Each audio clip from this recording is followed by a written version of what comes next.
Welcome to Bullets Nation, the podcast by Bullets fans for Bullets fans. I'm your host, Tracy Malone, a Bullets member since we came back into the league. In sporting teams, players change, coaches change, and staff move on. We don't, Bullets fans. We're the constant. We've been here since the early days, and we'll still be here when the next banner goes up. This is our space to talk about our team at length. No 30-second hot takes. We're here for real hoop chats. We love this club. We argue, we cheer, we ride every run, and we carry every loss. So settle in and suit up. If you're Bullets family, you're at home here. This is Bullets Nation. Let's tip off today, as always, by welcoming my co-hosts, Scott Husband and Cameron Porlock. Hi, Tracy. Hi, Cameron. Hi, Scott. Tracy, thanks for having us back. Yay. In this episode, we're covering the 2 pre-season games from the Blitz. But first, let's talk about how the NBL media is actually seeing the Bullets and their chances this season. What do you reckon, Cameron?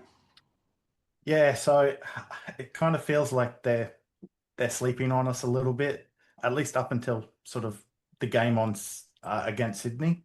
I just hadn't heard a lot of the media sort of talking us up, and in all the conversations they had, very rarely would you hear them mention the Bullets at all being in the conversation. But yeah, that Sydney game sort of, I think, opened their eyes to a little bit, especially around those 3 imports. They really showed how well they can play together and just how dangerous they could be as a trio. So that certainly earned some respect there. Yesterday's game certainly didn't help our cause, but we'll get to that later. It does seem that our bench is what they're truly worried about, which is why I think they haven't been putting us in the mix as much. It is a little bit young and inexperienced. So we spoke about that a bit last week. So hopefully once we get a couple of the others back, that might change things and they start to talk us up. I did hear maybe 1 or 2 of them mention us as top 6 contenders. So that was a positive. Liam Santa Maria in particular, shout out to him. He's always on the Bullets He is, train. isn't he? And he stands on the island by himself. He does. Yes, he does. So that was good. And you know, I was watching a podcast the other day, the No Flop Zone with Body Nodge and Joey Wright. And Joey Wright certainly doesn't seem to have or doesn't seem to think too much about us at the moment. In particular, Jalen Adams and Toby Smith-Milner. He's got a bit of an axe to grind with Adams in particular. There's been a few comments over a couple of their podcasts that he doesn't really like that signing, and he reckons he saw some bad body language from Smith-Milner last season, which I don't know where he's headed with that, but I don't really know what he saw and when he saw it, to be honest. Yeah. It was, you know, he was a stand-up for us when we were really struggling last season. So yeah that one's a bit. And maybe it's just that Toey is because I always said he's the least professional looking athlete there is. I'm always shocked and amazed that he gets amongst it as he does. So maybe in that call, that's what it is, because I read body language too. And I agree with Joey Wright, and I have said it on the podcast before, about Jalen Adams last season. I was really concerned. That's what Cameron messaged me and said, what do you think about the signing when it happened? I said, I don't know. I do not like the body language he had last year. I don't like how he played. I don't like anything from last season. And so is that indicative of how he performs in a professional atmosphere when things aren't going his way? Or is it just he was put in a really bad position and we're not going to know until further in the season? So I can see where they're coming from in that aspect, but not Smith-Milner. I don't. No, to me, he's just really laid back. He does. And that he just looks really laid back. It's definitely a personality trait. Yeah. And as far as the NBL guys saying that they're worried about our bench after these preseason games, I'm worried about a bit more than our bench. But wait and see. It's like, I don't know. And when we look at them writing us off and not kind of putting us up there and sleeping on us, I'm like, we've given them no reason not to. We really haven't given them any reason to do anything other than sleep on it, because look at the signings from the other teams, and we spoke about this last podcast as well. And it's like we sign someone great and it's like, oh, this is good. And then you watch other teams and you're like, oh, maybe this is better. Like everyone's signing great players and every season the league gets better. And have we made a big enough jump to get in the conversation? We have a couple of rookies like Murray and Holt. Murray's played a little bit in the last couple of games, and Holt hasn't even got on the floor yet. So it's kind of too early in that respect. Yeah, so you can see why they sleep on us. Yeah. I don't think we've earned the right to get in the conversation yet. Yep. Yeah. All right. So let's look at our first move now to our first preseason game. So this was on Thursday, the Bullets and the Kings down in AOS Arena. So we were without Holt, we were without Harrison, and we were without Dukas. And Sydney were without, is it Davis or Davison? Kendrick Davis and Bull Qual. Oh, Kendrick Davis. We thought it was Davison. There you go. And Bull Qual. Yeah. And so let's look a little bit at the game. We won that game 100-92. I'll go through our stats really quickly. Field goal percentage was 60% and 24 from 40. And the Kings was 78%. Our 3-point percentage was 32.35. We're 11th and 34. Kings were 31%. Free throw percentage, we were 67. Kings were 64%. Rebounds. Our offensive rebounds, we had 9, defensive 26. Kings had 7 offensive and 33 defensive. We had 11 turnovers. Kings had 21 turnovers. I think the things that I liked about this game, I'll go first. The big men dominated for Sydney, which you would expect. Yeah, Suarez, he looks great, doesn't he? Because I'm always looking at the big man spots and, with Cooks and him, it is a really impressive lineup. And we're without ours. So you would expect them to dominate here. And the guards just stepped up and the 3-and-boards showed their chemistry and they got the job done. A little special mention here to Dalton for the Bullets at 22. I didn't know he was 22 until the commentator said he's 22. And I'm like, wow, he really does play well above his age. I would have said 24 to 26 at least. He will drop out of that roster once Harrison, Adukas and Holt return, but it's so great to see him out there getting minutes, and I look forward to seeing him develop even more in the future. Agreed, for sure. Yeah. Being who his father is as well, I think that there's a few father-son combinations, and that's one. But yeah, his maturity is definitely a plus. Yeah. He's really grown over the past few years. I think the time he spent down in Melbourne at United really helped him develop even more than what he did at the Bullets. So it's good to see him back. Yeah, I agree. Yeah, so I think we started slowly. I think we actually did that for both games, but we seemed to adjust pretty well in that second quarter against the Kings, and they just sort of kept that going from that point on. Definitely gelling together a lot better than what we saw from that Cairns games. So yeah, certainly missing the 2 big men, as you said, that just hurts and was very telling. And yeah, all 3 imports really looked good. As I said before, I think they stood up and showed just how dangerous they can be together on a court.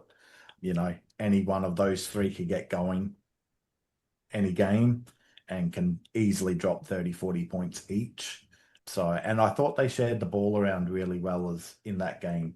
I had saw a comment earlier in the week from that Cairns game against JFL, and he had 0 assists in that Cairns game, and they were having a bit of a go at him. But, he ended up with 4 assists that game, and I think there are at least another 3 that you could have added to that tally had, the people he made the pass to made their shots and stuff. So I saw a lot of positives in that game for those 3, and yeah, really showing how dangerous they can be.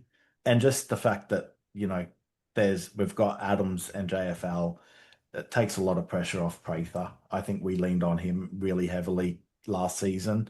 And so he's just able to step back a little bit, let them do their thing, and then he's able to step in and make his contributions where he needs to.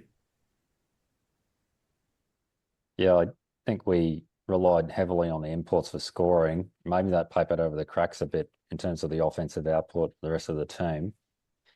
And also, I think the field goal percentage overall for that whole game maybe is possibly an outlier in terms of like how sustainable it is and how realistic we need to be in terms of what to expect from the whole team on a weekly basis. And so as I mentioned, like Kings were without Davison Qual, and we didn't have Harrison Holt or Dukas.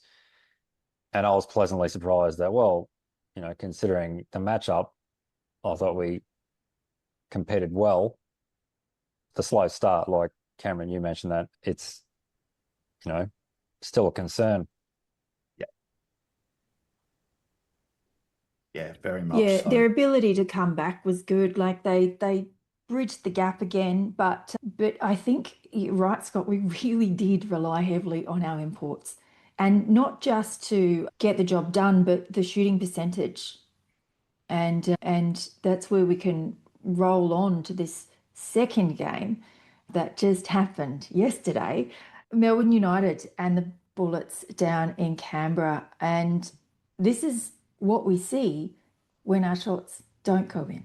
And so this is where I get a little bit concerned. So we lost this game. Oh, I don't have the score there, probably because I was so disgusted. And Melbourne United had their full side minus Shea Illy, and we were still out our three big men. Our 2-point percentage, 34.29. Melbourne United's 65%. 3-point, 22.58 for us, 35 for Melbourne United. Free throws, 65 and 68 for Melbourne United. Rebounds, 7 offensive, 27 defensive. Everyone pause for a moment. Melbourne United, 9 offensive, 43 defensive rebounds. Turnovers, 13 to us, 12 to Melbourne United. That defensive rebounds, I really loved for Melbourne United. I got a bit excited about being able to watch Edwards and Delaney coming into this league together. I loved what I saw from both of them. I think they've got a beautiful chemistry and they just seem to make it happen on the court. Hopefully our big guys can stop that. But it didn't really happen. From what I've heard in the media, Coach Lash lets them kind of free range their offense. So he's really, that to me, and I know coaches who do this and it works brilliantly, but my God, do they drill them and do they make sure the chemistry's right? And they do so much coaching. It's not like, do what you want. They really do coach them into how to make better. They coach their IQ basically, how to make great decisions. They look at them in training and go, well, that was a decision you could have made. And what about these decisions? So they really do a lot. And then that works really well when you've got that great chemistry and when your defensive scouting is on the money. And so for me, I'm not sold on our team's ability to do free range offense at the moment. I'm thinking it looks a little bit interesting. I actually would have really liked to actually have seen a little bit of a presser after a game. Doesn't have to be a huge thing, but a bit of a comment from the coaches because I'd like to hear what they thought of this game. That's the trouble with the pre-season, isn't it? Yeah, you're not that connected. It's just like, whatever. And everything's just a bit, whatever. And I get it because it's pre-season, but there's still a bit of an expectation. And Lash's expectation coming into this was that he wanted to see development. His thing was, I want to see development. And I'm going to challenge that a bit later. So I don't think we got it. Our defense on our starting five was no way near as active as our bench when they came in. I didn't see any activity. By that, I mean, even just a hand up. Like, I just didn't see much going on there, which was really disappointing. And I liked the bench when they came in. I thought they actually just showed a bit more energy and showed a bit more commitment to the game. And that excites me. Nordo in particular or anyone else when they came off the bench? Every single one of them. So every bench player, when they came on, I noticed the energy go up. So it was when I was going to say Dalton, but Purchase, when he came on, Murray did some lovely things. What I really did like to see from our bench was our young guys played like men. They didn't look intimidated. They didn't get a bit scared. They put their bodies on the line and they did what they needed to do. So if there's anything I could take away from that game, that would be it. And other than the fourth quarter, which we'll get to.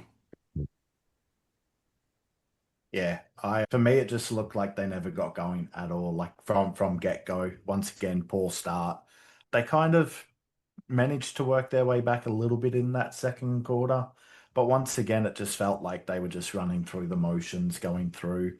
I felt like they were getting their open shots, they were getting their looks.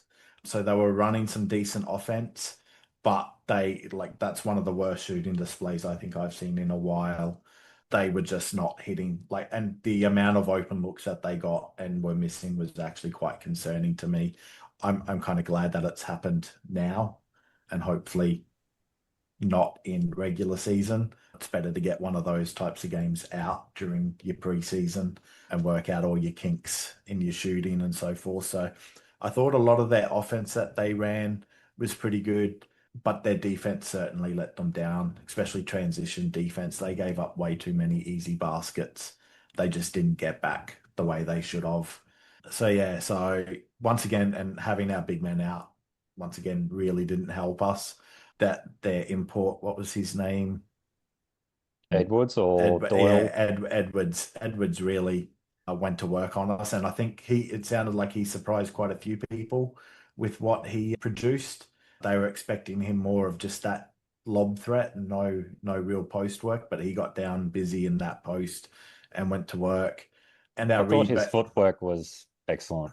yeah, Yeah. I'm he being was honest. really good. A lot, yeah.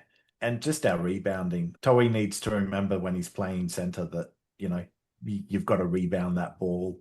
We Box gave out. up, yeah, box out. I think we gave up too many offensive rebounds to them, primarily later in the game where things really started to get ugly.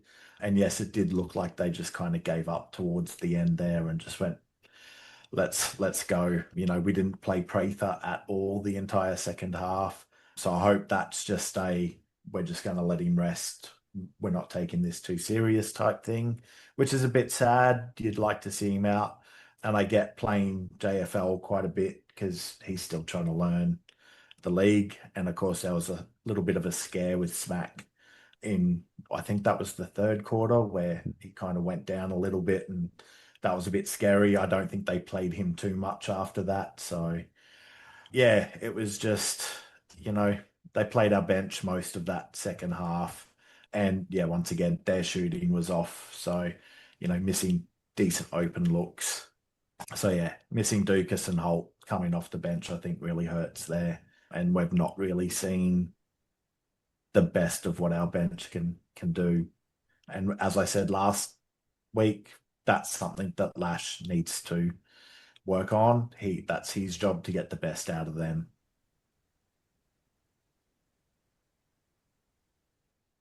Yeah, I think with Harrison last season being the league's leading rebounder, he was basically conspicuous by his absence.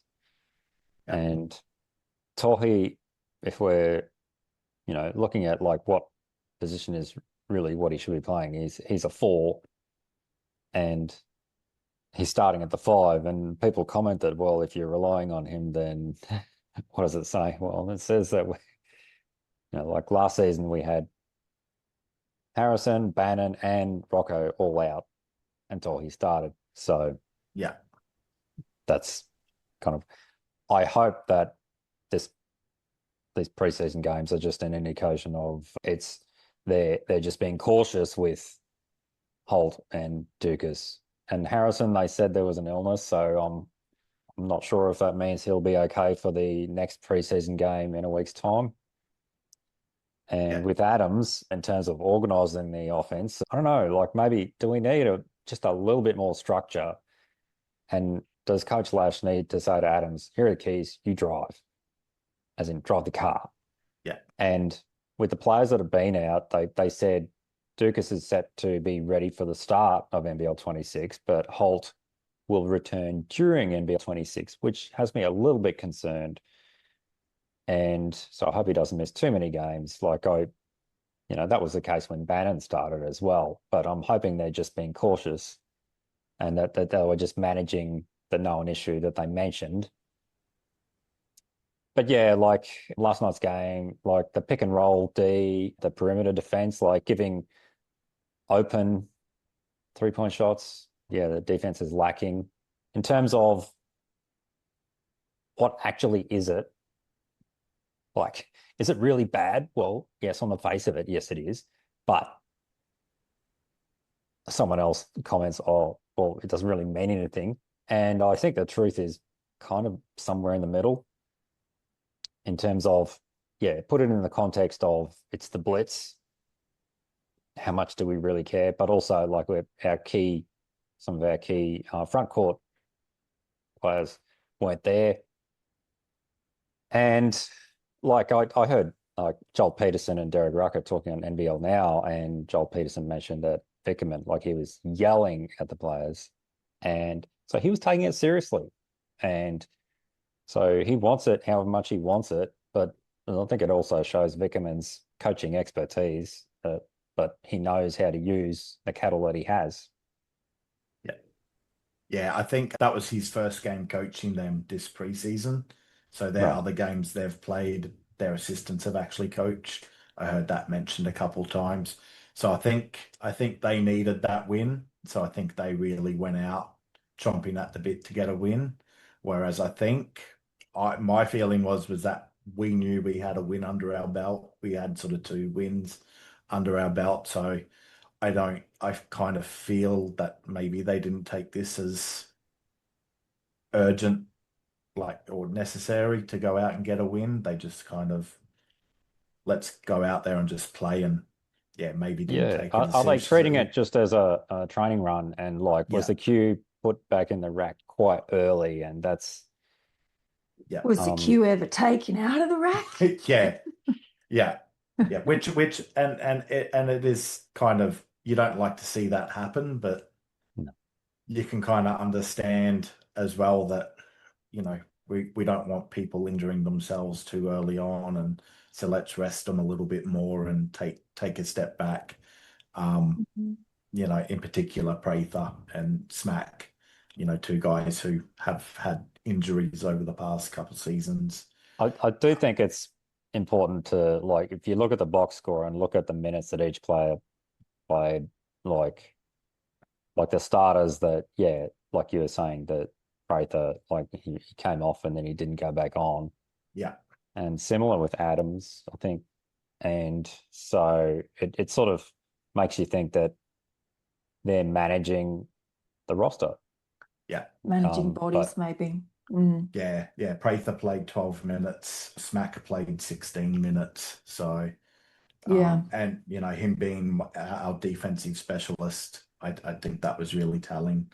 And a lot of those guys, you're expecting them to play at least 20, 25 or 30 somewhere in that area.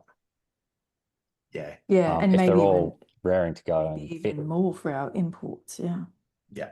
The imports, if they're in form, it's somewhere around the high 20s. You kind of think. Yeah. Unless your name's Bryce Cotton, but it's not true. Well, they're professional athletes. I'm just gonna go back to the W. The marquees in the W, like your franchise players, they play the whole game. If they're lucky, they get a couple of minutes here or there, but they don't want it.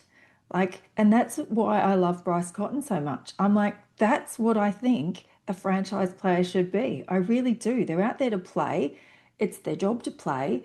And I really think that they should be managing their bodies and abilities to be playing an entire game and anything other than that. You see when the big franchise players get subbed off, they're just like, what am I doing off? Like, get me back on the court. And everyone else on the team, it's like, you're all professional athletes. What sets that person apart from you? The fact that they put it in, they expect to play that, and they expect to play a whole game, and they expect to perform. So I'm a bit tough on that one. I remember seeing a little clip of a game that Perth played in last season, and it showed John Rillie with his arm around Bryce Cotton saying something to him, and then Bryce Cotton just vigorously shaking his head. And you can imagine it was something along the lines of, do you want to break in the next quarter? And the answer was, hell no. So, that's the difference. It's been something that's been commented on quite a bit over the past few seasons, is teams are rotating their players around quite a lot more than what they ever used to. So a lot of teams, your starters are only playing that sort of 30 minutes a game. And a lot of people are calling out that, those big name players should be playing close to the whole game. And yeah, that just seems to be, there's been this switch where they're tracking, they're monitoring everything.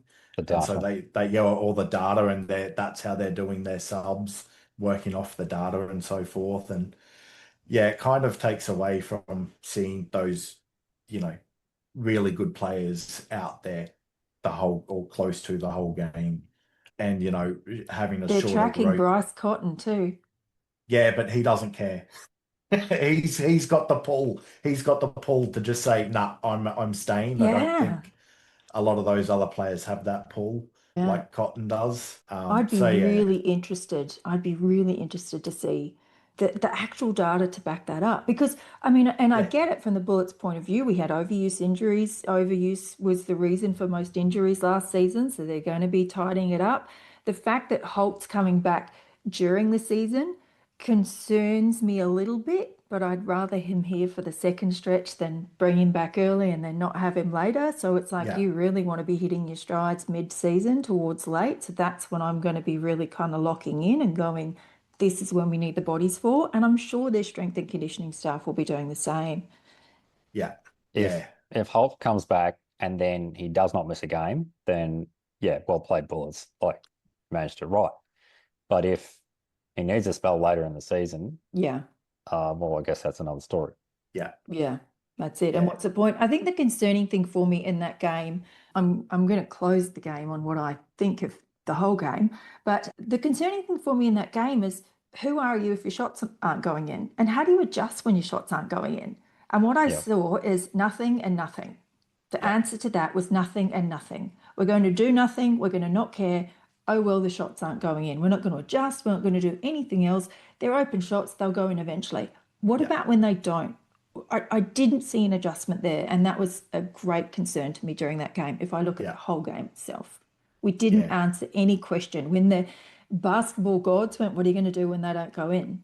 Yeah, yeah, I agree. And The I answer think was that's nothing. that's a good difference between the first game and the second game is when those shots weren't necessarily falling, they changed up and they attacked the rim, and we got to the rim quite a bit. Same against Cairns. I don't think our shooting was particularly great in that game either. And they attacked the rim. They got to the free throw line quite a bit. I think that's actually something else that needs to be addressed is our free throw shooting. It has been atrocious over those Apart all, from Nordo, yeah, all three games though. Everyone else was pretty horrible. everyone else get back to the gym and Yeah, practice. yes, Yeah, yeah, like 100 free throws. End of every practice. You can all do 100. I mean, yeah, it's a free throw. When I was playing, I had a high free throw percentage because I'm like, they're free. yeah, Nobody's around. Like there's no pressure. Even if it was pressure on, I'm like, dude, they're free. Nobody's here. yeah. Like the amount of It, shots you take in a game that are hard, this one's free. When Andrew Gaze says practice free throws, you listen. yeah, absolutely. It's almost a fundamental. Like when I was coaching, every training session, every game warm up, free throws, free throws, free throws, because they matter. And these are professionals. Yeah, They don't have other jobs. They only have one job. yeah, yeah. Like that's a As thing. It's like, do you know how many people are fighting for that position? When yeah, you're shooting free throws like and that. and when we were playing Sydney, I'm yelling out constantly. I'm like, foul, foul cooks, foul cooks, foul cooks, foul cooks. Make sure he doesn't get a shot up. Foul him so he can't get a shot up. Send him to the free throw line because he's atrocious. He's another one that needs to a couple hundred a day practice his free throws. But yeah, just that's all that they need to do. Every training session, 100 free throws each, and come Yeah. game time, On that which note about Cooks too and Suarez, like they have got, I think Gordon's getting to the end of his days. Not that he's not brilliant. Like I give the guy 200% on his coaching career, but now I'm like, he's done, people. Bogues is coming in. So I'm actually looking forward to seeing the Sydney Bigs play based on Bogues actually being in there coaching. It'll be interesting to see yeah, if he can take Cook's game to the next level. He's already yeah, great. absolutely. Yeah. Yeah. So we will Okay. So, anything else on that game before I have my rant incoming? I think my thing is that it's good to have that sort of game now. I think I said that just before. Have that game now, get it out of the way. They always say it's better to have you learn more from a loss than a win. So there's a lot that they can take from that loss, and hopefully, Lash goes back and absolutely rips into them a little bit for that performance and really works out where they need to fix those gaps so that come start of the season, everyone's on that same page and ready to go every game, because this league is far too good to be showing up like that. You will get smacked every time if you show up like that to a game. And deserve to. Yeah. Yeah, I pretty much second Cameron what you said about it's better to have that happen now, and I hope that what needs to be addressed will be, Yep. whether that's like a practice or in the meeting room, the video room, wherever. Free throw line, every Yeah, single shot. No, let's write a list. Let's write a list. But on that, so there's a bit that's been said about the game, and it's preseason, so don't worry about it. It's just preseason. It's just preseason. And I have a few thoughts on this. So rant incoming. So at the start of the Blitz, Stu Lash said he wanted development, and I saw no development across those two games. First game, we saw just shots going in. We saw lots of good things and shots going in, so we got really lucky. I didn't see any development in that second game at all, and it was really disappointing. And, I really want the Bullets players to understand this, because I get that it's preseason. I don't care that we lost. I don't care that we won against Sydney. I don't care that we lost against Melbourne. None of that actually matters to me. What you need to realise, Bullets players, as professional athletes, that there are people in Canberra that don't get to see NBL often, and they won't watch, and they may never see you play again. And they may have got out on that freezing cold day on that Saturday, took time out, they paid for their tickets, and they went to sit in a cold stadium to watch a great game of basketball, and they wanted to see athletes competing, and they didn't get that. And you can come and challenge me as much as you like on that, because I did not see athletes competing in a great game of basketball. I turned the game off with 3 minutes to go. I was disgusted, and I'm like, I am done here. And I did that from my heated lounge room in Brisbane. And I am absolutely disgusted by any team that gives up. I don't mind losing by 30 points. I actually would, and we've had this in Bullets years gone by, where we've lost games, but my God, they fought till the end. They never gave up, and they just got beaten by a better team, and we didn't have all the pieces we needed. But my pet hate in sport, and especially professional sports, because you are getting paid to do this, is giving up. I hope it's just poor form and bad decisions, and that it's not something that you are told to do. If I was there in person, if I was a person that paid for that game, I would be emailing the Bullets and asking for a refund. Like, that's how disappointed I was in in the performance and the lack of performance. Your professional athletes do your job and play till the end of the game. That's it. You go out there to play, you go out there to do your best, and you go out there to play till the end of the game. And it was a prime opportunity for you to find a way to score for your second team and to get real minutes and actually get development on what to do in adversity. And you can also always, like Cameron said, find something out of losses. You can find a way to grow, and instead you laid down. And I'm disgusted. Can I say it anymore? Every single game that you play, you build habits, and your body's always listening. And your body was just taught in that game, when it gets too hard, it's allowed to switch off. Like, it's what do you think? What habit do you think you built in your bodies in that game and in your ethos and your values as an organization and as a team and as a player? In the game against Sydney, the CEO of the Bullets was interviewed, and he said that the Bullets organization As an organisation, we have earned the right this season to ask fans to show up to games now. And I was like, you have just slapped him in the face for saying that. He said that on Thursday, and you have gone out and you have slapped him in the face on Saturday because you have not given us a reason. All things, he said, are in place now. Everything we've done over the years, and we haven't had the right to ask our fans of that in other years. And in this season, apparently we do. And that is not what we saw on Saturday. As Bullets fans, we have been excited to see what you're made of this season.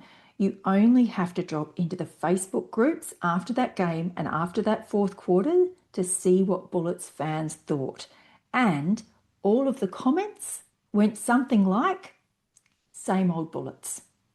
You keep saying you're changing. And as fans, we're like, we've heard it all before. We need to see the rubber hit the road, and we did not see it. And I truly hope that I never have to speak about this again. I hope it's done now. And I hope everything changes from here on in, because you cannot expect people to pay and turn up to games if you are going to give up. Yes, I agree with Well that. said, Tracy. Let's hope that this last day or so is just a distant memory in a couple of months' time, that it'll just be some vague memory at the most. Yeah. And like the Bullets say themselves, Bullets move forward. Yeah, that's their tagline. And I would like to know if they were ripped into after that game. Cameron, you said before, I hope Stu rips into them. He better rip into them. If he just goes, oh no, none of it matters. If everyone just walks off and goes, none of it matters, I actually want to hear from the Bullets, and I want to hear them say that was not Bullet standard. Yeah. But one of the things I'm looking forward to at the start of the regular season is that we can actually watch the presser after the game if we want to, so we can see what the coach says. But at the moment, we don't have that. Yes. Yeah. We're a bit in the dark. I will say, though, that the Bullets social media this year, when Cameron and I did that episode about memberships last year, I've seen changes this year already. Strength and conditioning are talking to us. They're just communicating more through their socials. So I'll be watching. Yeah. I'll be waiting to see. They've definitely been doing a lot better in that front. So hopefully we get something in the next few days or coming days is what they thought of the game themselves. I kind of doubt it, being that it is a preseason game, but yeah, it'd be nice. Bring on the start of the regular season, as Scott said, where we get those types of things.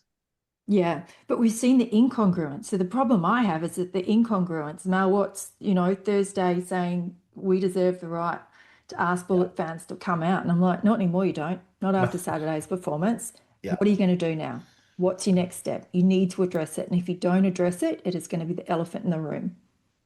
Yeah. It's everyone who said, you're no good, you shouldn't have signed the coach, you haven't put a great team together. They're all right at the moment from what I saw on Saturday. So I'm really disappointed. I'm really hoping in the next, few weeks and month or so that, they take the opportunity to prove everyone wrong. The next game that they have against United on the Sunshine Coast, really hoping we see some changes. Really hoping Ty plays in that game, but I guess we'll find out. Yeah, the perfect segue. Friday, 12th of September, 6:30 p.m. And it is up here in the Sunshine Coast. So it is a Queensland game again. And I am thinking that the Bullets fans want some redemption. And I'm hoping that our team comes out and delivers that redemption. Yeah. Yeah, I'm with you, Scott. I hope Harrison's back from his illness. I know he's got a little one, and we all know houses with little ones, illness goes through them quite quickly. I know that was one of our issues last season, was that we had illness go through the team a little bit. And I think it was one of them for sure. Yeah, I think we had 3 or 4 players who had young babies at the time, or young kids. Little person bugs are the worst ever. Yeah. They're nasty. Yeah, so hopefully that's all that it is, and yeah, he's back for this game against United at the Sunshine Coast. Yeah, he didn't miss a game in Puerto Rico, didn't get injured, didn't miss a game, comes back to Brisbane. Get sick. I'm like, I don't know. I'm seeing a little systemic pattern there, but that's for another day. Well, we will. So we will be back after that Friday game now. We won't do an episode in next week, in the coming week, because there will be nothing to talk about unless the Bullets pull their fingers out and do something amazing. So thank you for joining us on this episode of Bullets Nation podcast. We'll be back in 2 weeks. So we'll come in after that next preseason game against Melbourne United, and we're going to talk about the redemption game that we got from our team. Thanks, guys. See you then. Thanks, Tracy. Thanks, Cameron.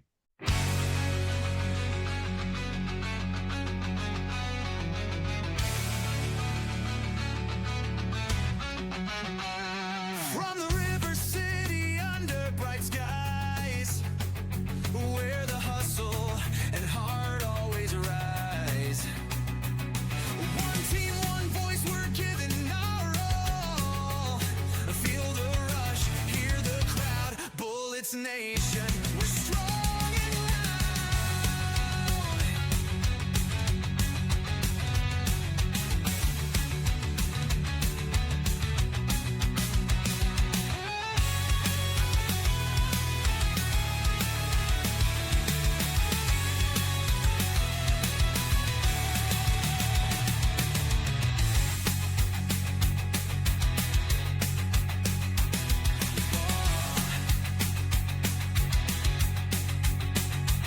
From the river city under bright skies, where the hustle and heart always rise. One team, one voice, we're giving our all. Feel the rush, hear the crowd, Bullets Nation. We're strong and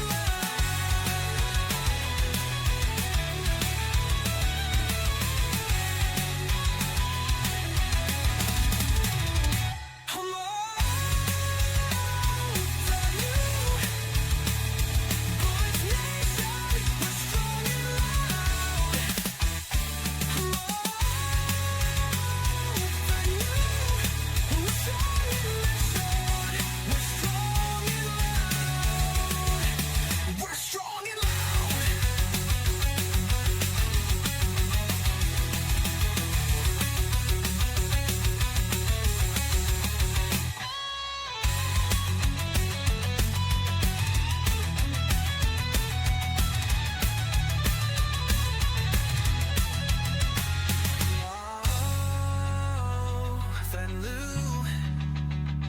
Bullets Nation, we're strong and loud.